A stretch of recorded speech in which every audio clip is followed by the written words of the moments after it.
Finally Bangladesh cricket board বাংলাদেশের যে cricket সমর্থক আছে তাদের কথা শুনেছে। তারা আইসিসি কে বুড়ি আঙুল দেখিয়ে বলছে আমরা ভারতে গিয়ে ক্রিকেট খেলবো না, প্রয়োজনে বিশ্বকাপ বয়কট করব। যদি আমাদেরকে শ্রীলঙ্কায় ক্রিকেট খেলার সুযোগ করে না দেওয়া হয় তাহলে আমরা ভারতে গিয়ে ক্রিকেট খেলবো না। এই কথার সাথে বাংলাদেশের 90% মানুষ সহমত জানিয়েছে, আর বাকি 10% যারা ভারতের চাটাচাটি করে তারা হয়তো একটু অখুশি হয়েছে, কিন্তু 90% আমরা যারা ক্রিকেট ফ্যান আছি আমরা খুশি হয়েছি এই সিদ্ধান্তর জন্য। কারণ হচ্ছে গিয়ে আইসিসি কোনো নিরপেক্ষ একটা সংগঠন না, এরা এখন সম্পূর্ণ ভারতের দ্বারাই পরিচালনা করা হচ্ছে আইসিসি কে।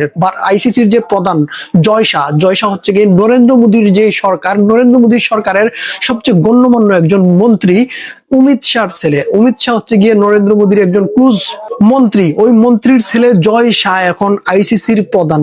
অবশ্যই আইসিসি সব সময় ভারতকে প্রাধান্য দেবে। বিশ্বকাপ খেলা 20টা দলের মধ্যে বুটাবুটি হয়েছে। এই 20টা দলের মধ্যে শুধুমাত্র আইল্যান্ড আর পাকিস্তান বাংলাদেশের পক্ষে ভোট দিছে। বাংলাদেশ গিয়ে শ্রীলঙ্কায় খেলুক এই পক্ষে আইল্যান্ড আর পাকিস্তান ভোট দিছে। বাকি 18টা দেশ ভোট দিছে যে বাংলাদেশ ভারতে গিয়ে খেলবে। বাংলাদেশ যদি বিশ্বকাপ বয়কট করে দেয় এতে কিন্তু বাংলাদেশের কোনো লস হবে না, সম্পূর্ণ লস হবে আইসিসির। বাংলাদেশ থেকে যে স্পন্সর আইসিসি পেত ওইটা বন্ধ হয়ে যাবে, বাংলাদেশে বিশ্বকাপ সম্প্রচার বন্ধ হয়ে যাবে। এমনিতেই ক্রিকেট খেলা দেখে বিশ্বের অল্প কিছু দেশ, তার মধ্যে এশিয়ার মধ্যে রয়েছে 3টা জনপ্রিয় দেশ যারা ক্রিকেট খেলাটাকে বেশি ফলো করে থাকে, বাংলাদেশ, ইন্ডিয়া আর পাকিস্তান। এই 3টা দেশের মধ্যেই সবচেয়ে বেশি ক্রিকেট খেলাটাকে দেখা হয়। বিশেষ করে বাংলাদেশের 20 কোটি মানুষ যদি বিশ্বকাপ বয়কট করে দেয়, বাংলাদেশের যে স্পন্সর দেওয়ার কথা ছিল আইসিসি কে, তারা যদি আইসিসি কে স্পন্সর না দেয়, বাংলাদেশে যদি বিশ্বকাপ প্রচার না হয়, তাহলে বাংলাদেশের যে স্পন্সর দেওয়ার কথা